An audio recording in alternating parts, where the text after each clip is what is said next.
मुख्यमंत्री पुष्कर सिंह धामी आज बांटेंगे नियुक्ति पत्र। उच्च शिक्षा विभाग में चयनित असिस्टेंट प्रोफेसर को देंगे नियुक्ति पत्र। सीएम आवास में आयोजित होगा कार्यक्रम।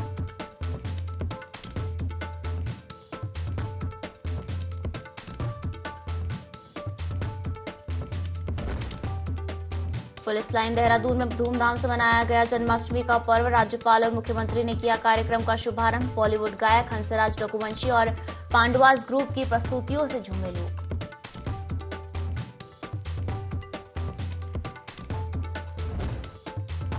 पूर्व सीएम निशंक ने विधायक उमेश कुमार के सरकार गिराने के दावे पर उठाया सवाल। कहा, यदि उमेश कुमार के पास सरकार गिराने के सबूत तो उसको करना चाहिए सार्वजनिक।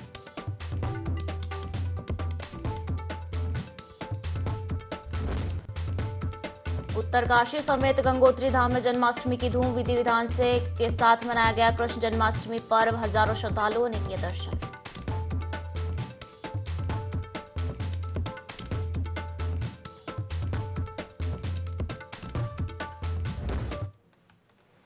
नमस्कार, बहुत स्वागत है आपका। इंडी 24 देख रहे हैं आप और मैं हूं आपके साथ पायल। बुलेटिन की शुरुआत करेंगे देहरादून से आ रही बड़ी खबर के साथ, जहां आगामी चुनाव के लिए कांग्रेस ने तैयारियां तेज कर दी है। कांग्रेस हाईकमान में समन्वय समिति का गठन किया है। आगामी नगर निकाय और पंचायत चुनाव के मद्देनजर समिति बनाई गई है। समिति के अध्यक्ष कांग्रेस प्रदेश अध्यक्ष करण माहरा होंगे। साथ ही नेता प्रतिपक्ष यशपाल आर्य सहित अन्य वरिष्ठ नेताओं को सदस्य बनाया गया है। आपको बता दें कि समन्वय समिति नगर निकाय और पंचायत चुनाव के लिए पार्टी नेतृत्व को सुझाव देगी। तो देखिए, केदारनाथ उपचुनाव और पंचायत चुनाव भी आने वाले हैं और इसी को लेकर कांग्रेस ने तैयारियां तेज कर दी है। कांग्रेस हाईकमान ने समन्वय समिति का गठन किया है। आपको बता दें कि आगामी नगर निकाय और पंचायत चुनाव के मद्देनजर ये समिति बनाई गई है। समिति के अध्यक्ष कांग्रेस प्रदेश अध्यक्ष करण माहरा होंगे। इसी के साथ नेता प्रतिपक्ष यशपाल आर्य सहित अन्य वरिष्ठ नेताओं को सदस्य बनाया गया है। समन्वय समिति नगर निकाय और पंचायत चुनाव के लिए पार्टी नेतृत्व को सुझाव देगी। देखिए, बड़ी खबर है देहरादून से। उत्तराखंड में केदारनाथ उपचुनाव होने और इसी के साथ पंचायत और निकाय चुनाव भी अब आने वाले हैं, जिसको लेकर कांग्रेस ने तैयारियां तेज कर दी है और कांग्रेस हाईकमान ने समन्वय समिति का गठन किया। आपको बता दें कि लंबे समय से प्रदेश कांग्रेस संगठन में लगातार कलह चल रही थी और इसी के चलते समन्वय समिति का गठन किया गया है। आपको बता दें कि समन्वय समिति के सदस्य पंचायत और निकाय चुनाव को लेकर कई महत्वपूर्ण विषय पर चर्चा करेंगे। साथ ही आपको बता दें कि आगामी नगर निकाय पंचायत चुनाव के मद्देनजर ये समिति बनाई गई है। नेता प्रतिपक्ष यशपाल आर्य सहित अन्य वरिष्ठ नेताओं को सदस्य बनाया गया है। समन्वय समिति नगर निकाय और पंचायत चुनाव के लिए पार्टी नेतृत्व को सुझाव देगी।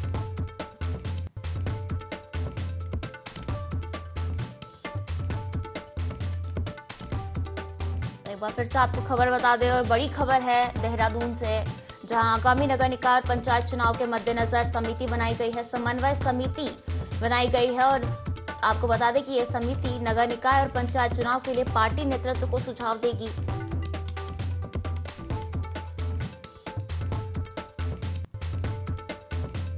आपको बता दें कि आगामी नगर निकाय और पंचायत चुनाव के मद्देनजर ये समिति बनाई गई है और समिति के अध्यक्ष कांग्रेस प्रदेश अध्यक्ष करण माहरा होंगे। नेता प्रतिपक्ष यशपाल आर्य सहित अन्य वरिष्ठ नेताओं को सदस्य बनाया गया है।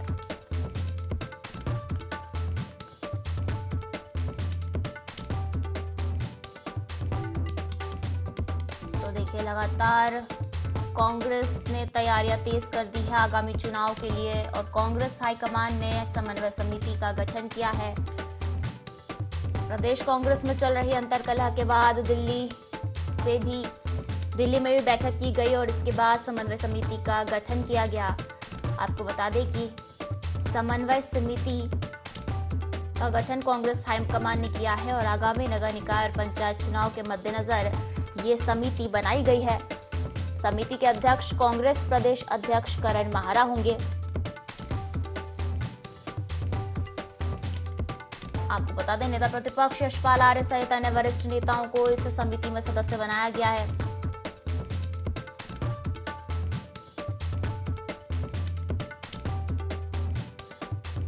उत्तराखंड में अब पंचायत और निकाय चुनाव होने हैं और इसी के साथ केदारनाथ उपचुनाव भी होने हैं। इसी को लेकर कांग्रेस ने तैयारियां तेज कर दी है। कांग्रेस हाईकमान ने समन्वय समिति का गठन किया है। ये समिति पंचायत और निकाय चुनाव का नेतृत्व करेगी, कार्यकर्ताओं को सुझाव देगी। बात करेगा लोकसभा चुनाव की तो काफी खराब स्थिति में कांग्रेस रही। पांचों की पांचों सीटें बीजेपी के कब्जे में आई और बुरी तरीके से कांग्रेस उत्तराखंड में हारी। तो अब पंचायत और नगर निकाय चुनाव एक बड़ा लक्ष्य है कांग्रेस के सामने। चलिए इसी के साथ ज्यादा जानकारी लेंगे इस पर। हमारे साथ संवाददाता विनय सूद फोन लाइन पर जुड़ गए हैं। विनय, आगामी चुनाव के लिए कांग्रेस ने तैयारियां तेज कर दी है और कांग्रेस हाईकमान ने समन्वय समिति का गठन किया है। किस तरीके से ये समन्वय समिति काम करेगी और किन वरिष्ठ नेताओं को इस समिति में शामिल किया गया है? जी बिल्कुल, देखिए आपको बता दें कि जिस तरह से उत्तराखंड में जो आगामी चुनाव होने हैं उसको लेकर के दोनों ही पार्टियों ने अपनी अपनी तैयारियां तेज कर दी है। तो ऐसे में यहाँ पर कांग्रेस की अगर बात की जाए तो कांग्रेस ने भी जो है आगामी चुनाव के लिए जो तैयारी है वो तेज कर दी है। और कांग्रेस हाईकमान ने जिस तरीके से यहाँ पर समन्वय समिति का गठन किया है तो ऐसे में देखा जा सकता है कि किस तरीके से जो कांग्रेस की तैयारी है वो यहाँ पर शुरू हो चुकी है। साथ ही साथ जिस तरह से यहाँ पर जो कांग्रेस के प्रदेश अध्यक्ष है करण माहरा, उनको भी समिति के अध्यक्ष जो है इस दौरान इस समिति में बनाया गया है। साथ ही साथ नेता प्रतिपक्ष यशपाल आर्य, गणेश गोदियाल, प्रीतम सिंह और जो अन्य वरिष्ठ नेता हैं उनको भी जो है इसमें सदस्य बनाया गया है। तो पूरी तरह से जो आगामी निकाय चुनाव है, पंचायत चुनाव जिस तरह से उत्तराखंड में होने हैं तो उसको लेकर के जो तैयारियां हैं वो पूरी जोरों से चल रही है। और हर तरह से इस चुनाव में कांग्रेस अपनी जीत के साथ जो है दावा कर रही है कि जो यहाँ पर प्रत्याशी भी जिस तरीके से वो उतारेंगे तो वो जीत पर ही जो है इस दौरान यहाँ पर वापसी करेंगे। जी बिल्कुल विनय, और बात की जाए लोकसभा चुनाव की तो बीजेपी ने पांचों की पांचों सीटें अपने कब्जे में ले ली थी और कांग्रेस के हाथों कुछ नहीं आया। तो देखा जाए तो ये जो निकाय चुनाव और पंचायत चुनाव है ये कहीं ना कहीं बड़ा लक्ष्य है कांग्रेस के लिए। जी बिल्कुल, देखिए उत्तराखंड की जो पांचों लोकसभा सीट है उसमें बीजेपी ने तो जिस तरीके से प्रचंड बहुमत के साथ में जो है यहाँ पर पांचों सीटों पर जीत दर्ज की थी। तो इसके बाद में अब यहाँ पर जिस तरीके से जो उपचुनाव हुए हैं, उपचुनाव में कांग्रेस के जो प्रत्याशी रहे हैं उन्होंने जीत दर्ज की है अच्छे बहुमत के साथ में। जिस तरीके से उन्होंने यहाँ पर जीत दर्ज की है तो अब जो यहाँ पर लक्ष्य रखा गया है कांग्रेस की ओर से तो वो यही है कि जो आगामी निकाय चुनाव होने हैं और जो पंचायत चुनाव होंगे उसमें पूरी तरह से दमखम दिखाते हुए जो है इसमें भी कांग्रेस पूरी तैयारी के साथ जुटी हुई है। और यहाँ पर जो जीत का दावा जिस तरह से यहाँ पर कांग्रेस कर रही है तो काफी महत्वपूर्ण व्यवस्था माना जा रहा है। जी जो बिल्कुल विनय, तो कहा जा सकता है कि पिछले कई समय से जो है कांग्रेस में अंतर्कलह चल रही थी प्रदेश कांग्रेस में, जिसके चलते समन्वय समिति का गठन किया गया है। कार्यकर्ताओं के बीच बेहतर तालमेल स्थापित करने के लिए इस समिति का गठन किया गया है। फिलहाल शुक्रिया हमसे जुड़ने के लिए और जानकारी साझा करने के लिए। आगे बढ़ेंगे और मुख्यमंत्री पुष्कर सिंह धामी पिथौरागढ़ के दौरे पर है, जहां उन्होंने श्री कृष्ण जन्माष्टमी महोत्सव कार्यक्रम में शिरकत की। इस दौरान सीएम ने प्रदेशवासियों को श्री कृष्ण जन्माष्टमी की शुभकामनाएं दी। सीएम का कहना है कि मैं कामना करता हूं कि संपूर्ण जगत के रक्षक भगवान श्री कृष्ण की कृपा सब पर बनी रहे। हम कार्यक्रम में महिलाओं ने आकर्षक व पारंपरिक कुमाऊनी परिधानों में सज धज कर नृत्य किया। सीएम भी लोकगीतों पर जमकर थिरके। की महिलाओं के लिए प्रदेश की मातृशक्ति आगे आए। मैं जानता हूं, मैंने भी अभी हमारे उद्घोषक महोदय यहां से कह रहे थे कि ये मेरा मूल स्थान है। ये मूल स्थान के साथ साथ मैं आप सबको बताना चाहता हूं कि मैं इसी जनपद में पैदा हुआ हूं, मेरा जन्म स्थान भी है।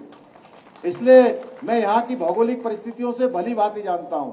मैं पैदा भी यही हुआ, इसलिए मैं यहाँ के बारे में बहुत अच्छे से जानता हूँ। 5-6 साल का 7 साल का था तब मैं यहाँ से बाहर पढ़ने के लिए गया। इसलिए यहाँ की माताओं बहनों की कितनी तकलीफ होती है, उनके जीवन में कितनी चुनौतियां होती हैं, ये मैं भली भांति जानता हूँ। मैंने अपनी माँ को भी देखा है, अपनी आमा को भी देखा है और आप सब लोगों को भी देखा है। जब भी मैं देखता हूँ तो मुझे अपना बचपन याद आता है कि मेरी माताओं बहनों को आगे आना चाहिए। इसीलिए भाइयों बहनों, हमने तय किया कि उत्तराखंड की विधानसभा के अंदर हम विधेयक लाकर अपनी मातृशक्ति को, अपनी महिलाओं को 30% का क्षैतिज आरक्षण देंगे और हमने क्षैतिज आरक्षण देने का काम किया है।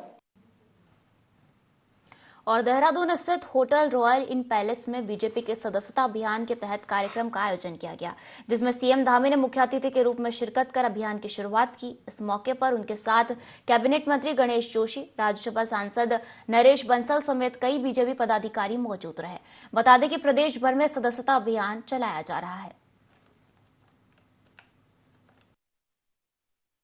उत्तराखंड का हर एक उत्तराखंड वासी किसी न किसी क्षेत्र में देश को अपना प्रतिनिधित्व दे रहा है। चाहे अभी पिछले दिनों हम ओलंपिक की बात करें तो ओलंपिक में हमारे यहाँ से 4 खिलाड़ियों ने प्रतिभाग किया और अभी आप देख रहे होंगे जो स्पेस के जो अंतरिक्ष के 5 इंजीनियरों से बात कर रहे थे, 5 बड़े टेक्नोलॉजी के लोगों से बात कर रहे थे, तो उसमें भी एक हमारे उत्तराखंड का रक्षित था अल्मोड़ा का, जिसके साथ उन्होंने लक्ष्य सेन और बाल मिठाई का जिक्र माननीय प्रधानमंत्री जी ने किया है।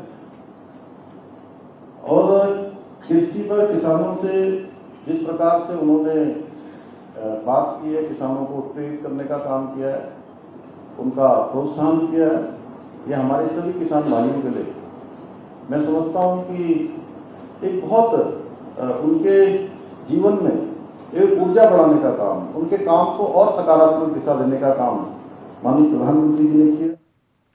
तो देखिए देहरादून से एक खबर, जहां बीजेपी सदस्यता को लेकर कार्यक्रम का आयोजन किया गया। कार्यक्रम में सीएम धामी शामिल हुए। उत्तराखंड में भू कानून को लेकर सियासत थमने का नाम नहीं ले रही है। मूल निवास की मांग को लेकर विपक्ष लगातार सरकार से मांग कर रहा है। वहीं गैरसैंण सत्र के दौरान भी भू कानून का मुद्दा जमकर गरमाया। राज्यसभा सांसद नरेश बंसल का कहना है कि भू कानून को लेकर राज्य के लिए जो जरूरी है उसके लिए सरकार कार्य कर रही है और भू कानून को लेकर भी समिति बनी हुई है। समिति की रिपोर्ट के अनुसार सरकार काम करेगी। उन्होंने कांग्रेस नेता हरीश रावत पर भी तंज कसते हुए कहा कि जब आप मुख्यमंत्री रहे तब इस पर विचार क्यों नहीं किया गया। सत्ता के बाहर होने के बाद ही उन्हें चीजें याद आती हैं।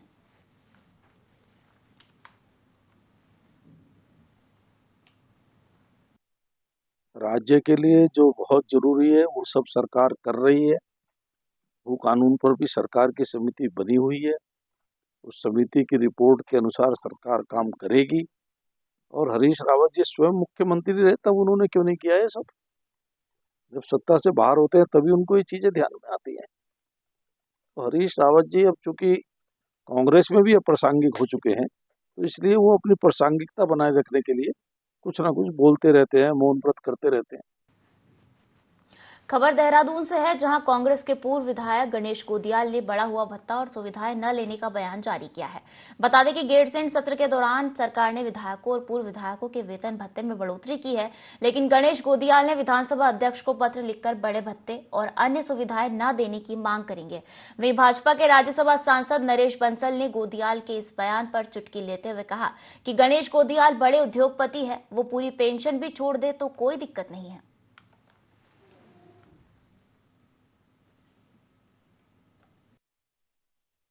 विधानसभा के सत्र का कुल मिलाकर जो हासिल आया वो ये आया कि माननीय विधायक गणों की और पूर्व विधायकों की आय में कुछ इजाफा हुआ है। ये समाचार पत्रों के माध्यम से, क्योंकि आधिकारिक रूप से तो अभी किसी ने बाहर नहीं कहा है, लेकिन समाचार पत्रों के माध्यम से और सोशल मीडिया के माध्यम से ये जानकारी मिली है कि करीब 1.25 लाख के करीब वर्तमान विधायक गणों को और पूर्व विधायक गणों को भी 10,000 के आसपास, कोई 11,000 बोल रहा है, कोई 10,000 बोल रहा है, इसके आसपास पूर्व विधायक गणों को भी उनकी आय में इजाफा हुआ है। उसको पेंशन कहिए या उसको पेट्रोल भत्ता कहिए, जो विभिन्न मदों में 1.25 लाख। और वर्तमान विधायक गणों का जो मासिक जो उनको मिलना है वो 4 लाख के करीब तय हुआ है, ये बताया गया है। मेरा उत्तराखंड की सरकार से ये कहना है कि इतना गैरसैंण जाकर और सिर्फ 3 दिन का सत्र आहूत करके और इस एक उपलब्धि के साथ वापस आना कि माननीय विधायक गणों का और पूर्व विधायक गणों का मानदेय बढ़ाया गया या उनकी आय बढ़ाई गई, मैं समझता हूं कि ये सरकार के लिए भी उचित नहीं है और विपक्ष के लिए भी उचित नहीं है। गणेश गोदियाल जी बड़े उद्योगपति हैं, वो पूरी पेंशन ही छोड़ दें तो क्या दिक्कत है। गणेश गोदियाल जी बड़े उद्योगपति हैं, वो पूरी पेंशन ही छोड़ दें तो। हरिद्वार में स्वतंत्रता सेनानी उत्तराधिकारी सम्मान समारोह आयोजित किया गया, जिसमें पीसीसी अध्यक्ष करण माहरा ने शिरकत की। इस दौरान उन्होंने जम्मू कश्मीर में कांग्रेस और नेशनल कॉन्फ्रेंस के गठबंधन पर भाजपा के सवाल उठाए जाने पर पलटवार किया। उन्होंने कहा कि जब भाजपा ने नेशनल कांग्रेस के साथ गठबंधन किया था तब कैसे सब कुछ ठीक था और अब कांग्रेस के साथ गठबंधन में भाजपा को खामी नजर आ रही है। उन्होंने कहा कि जिनके घर शीशे के होते हैं उन्हें दूसरों के घर में पत्थर नहीं फेंकना चाहिए। साथ ही कई आतंकी घटनाओं का जिक्र करते हुए करण माहरा ने भाजपा और एनडीए सरकार को घेरा। एक तो जिस नेशनल कॉन्फ्रेंस की बात ये कर रहे हैं, क्या बताएंगे मुख्यमंत्री जी कि इसी नेशनल कॉन्फ्रेंस के संग हमारे अटल बिहारी वाजपेयी ने सरकार बनाई थी या नहीं बनाई थी? तब ये शुद्ध थे या ये वॉशिंग मशीन में थे उस समय, और अभी कांग्रेस गठबंधन कर रही है तो अभी चोर हो गए हैं? पीडीपी के बारे में क्या कहेंगे? शहीद साहब की पार्टी, वो तो साफ साफ अलगाववाद की बात करती है, वो तो आतंकवादियों को सपोर्ट भी करती हैं और खुल के करती हैं। उसके संग इनने गठबंधन किया था, उसमें भी कुछ जवाब दे दे हमारे हजूर साहब। ये भी बता दें कि जो कंधार की घटना घटी थी, कंधार में आतंकवादियों को छोड़े थे, उस पर भी कुछ जवाब दे दें।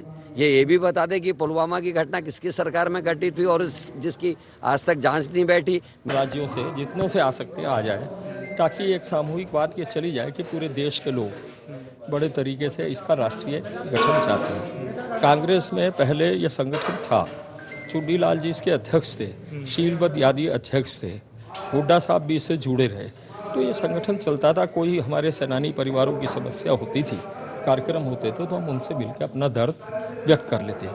और कांग्रेस की सरकार में बहुत से ज़्यादा लोग सेनानी ही बैठे थे, तो वो हमारी पीड़ाओं को समझते थे, करते थे। धीरे धीरे वो पीढ़ी समाप्त हो गई। वो पीढ़ी कांग्रेस का हित और अहित भी देखती थी और वो कोशिश करती थी समाज में जो आरएसएस दुष्प्रचार करती है उसको दूर करने का प्रयास भी करते थे। उत्तराखंड इन दिनों आपदा की चपेट में है और ऐसे में आपदा से पीड़ित लोग केंद्र सरकार से विशेष राहत पैकेज की मांग कर रहे हैं, जिसे लेकर कांग्रेस प्रदेश अध्यक्ष करण माहरा ने कहा कि सरकार वादे करती है, उन्हें पूरा नहीं करती। डबल इंजन की सरकार केवल घोषणा करती है। उन्होंने आगे कहा कि बिहार 1 लाख करोड़ का इंतजार कर रहा है और हल्द्वानी में प्रधानमंत्री ने 22,000 करोड़ रुपए देने की बात की थी, लेकिन अभी तक कुछ नहीं मिला। बता दें कि करण माहरा ने सरकार पर आपदा से पीड़ित लोगों की मदद नहीं करने का भी आरोप लगाया है।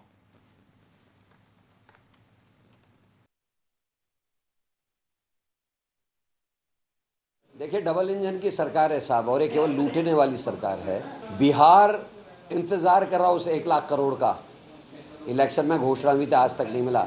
मेरा हल्द्वानी 22,000 करोड़ का आज भी इंतजार कर रहा है, घोषणा करके गए थे मुख्यमंत्री उत्तराखंड के लिए, वो आज तक नहीं आई है, प्रधानमंत्री करके गए थे, सॉरी।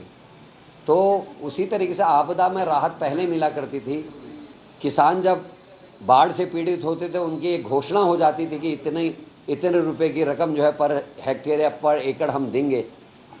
हरिद्वार का लक्षित क्षेत्र आज 1 साल से ज़्यादा हो गया उस बाढ़ को, अभी तक लोगों को मुआवजा नहीं मिला है। 1100 रुपये बीघा मिला है, जो ऊँट के मुंह में जीरा भी नहीं है। और अभी हाल ही में जो उधम सिंह नगर में, खटीमा, उधम सिंह नगर इत्यादि क्षेत्र पानी से डूबे, वहाँ के काश्तकारों को 1 रुपये की घोषणा नहीं है। तो किसानों का आय दुगनी करने की बात करने वाली सरकार लगातार लोगों को धोखे में रख रही है।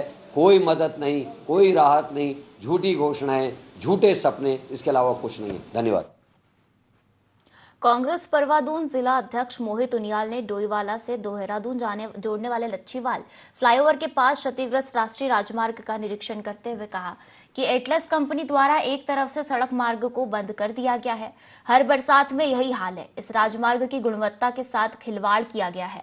राष्ट्रीय राजमार्ग एक तरफ से बैठ गया है। इस पुल के पिलर्स के ऊपर जैक लगाकर गुटके लगाने का काम किया जा रहा है। इस मार्ग का निर्माण एटलस कंपनी द्वारा किया गया था। वहीं गढ़वाल व कुमाऊं क्षेत्र से आने वाले वाहनों व डोईवाल की जनता से इस मार्ग के लिए टोल लगाकर वसूली की जाती है। उनियाल ने कहा कि प्रदेश में भ्रष्टाचार चरम पर है।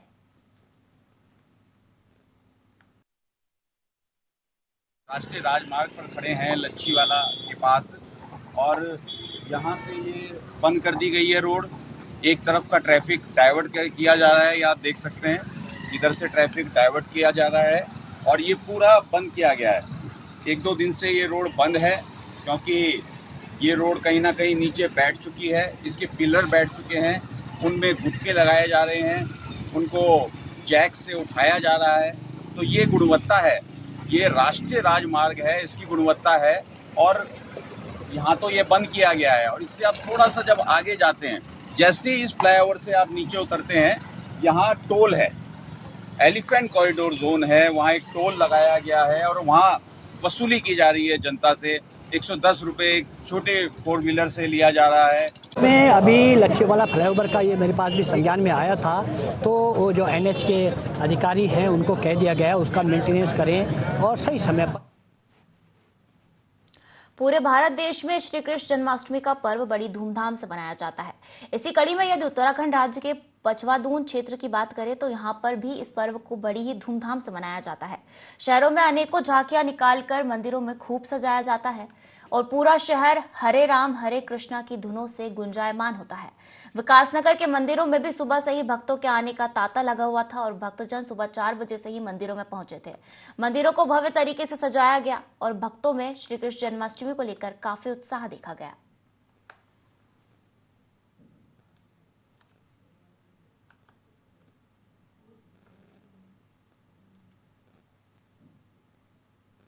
आगे बढ़ेंगे और मुख्यमंत्री पुष्कर सिंह धामी के द्वारा प्रदेश की बालिकाओं को खेल के क्षेत्र में आगे बढ़ाने के लिए चंपावत जिले के लोहाघाट में प्रदेश के पहले महिला स्पोर्ट्स कॉलेज का निर्माण करवाया जा रहा है।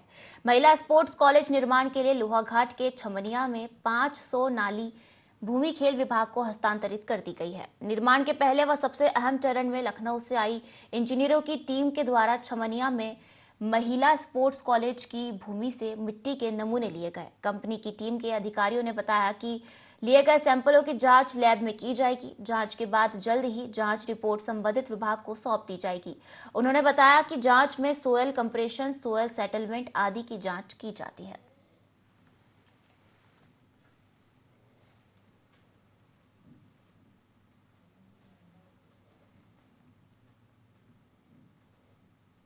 कोलकाता में महिला डॉक्टर के साथ हुए दुष्कर्म के बाद देश के सभी अस्पताल महिला सुरक्षा पर खास ध्यान रखने की तैयारी में है। इसी क्रम में राजधानी देहरादून के दून अस्पताल व मेडिकल कॉलेज में प्रशासन महिला सुरक्षा के लिए तैयारी कर रहा है, जिसे लेकर दून अस्पताल व मेडिकल कॉलेज की प्राचार्य डॉक्टर गीता जैन ने कहा कि हमारे डॉक्टरों ने स्वास्थ्य सचिव डॉक्टर आर राजेश कुमार से अस्पताल में सब जगह सीसीटीवी कैमरे लगाने की मांग की है। साथ ही उन्होंने कहा है कि रात के समय इमरजेंसी विभाग में कई बार लोग शराब पीकर आ जाते हैं। हमने स्वास्थ्य सचिव डॉक्टर आर राजेश कुमार और देहरादून के एसएसपी अजय सिंह से मांग की है कि इमरजेंसी ब्लॉक में मौजूद पुलिस चौकी 24 घंटे संचालित की जाए और उसमें एक पुरुष और एक महिला पुलिसकर्मी तैनात हो।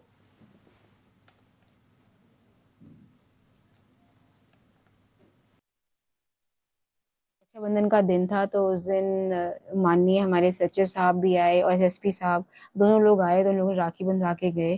तो उसमें डॉक्टर्स ने काफी सारी मांगे रखी। उसमें जो मेन मांगी जो वो 2 जरूरी थी कि सीसीटीवी कैमरा सब जगह लगाए जाएं।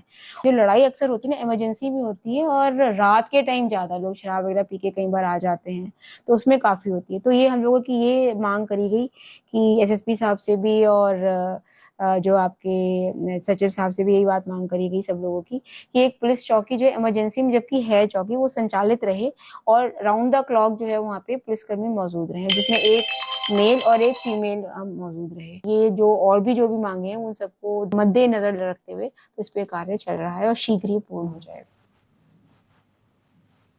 उत्तरकाशी में सड़क का निर्माण न होने और प्रशासन ने मामले की अनदेखी करने पर ग्रामीणों ने खुद पुलिया बनाई।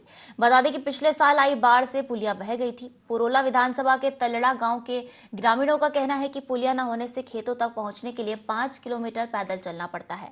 फसलों को नुकसान हो रहा था। जिला पंचायत ने जो पुलिया बनाई थी वो भी टूट गई।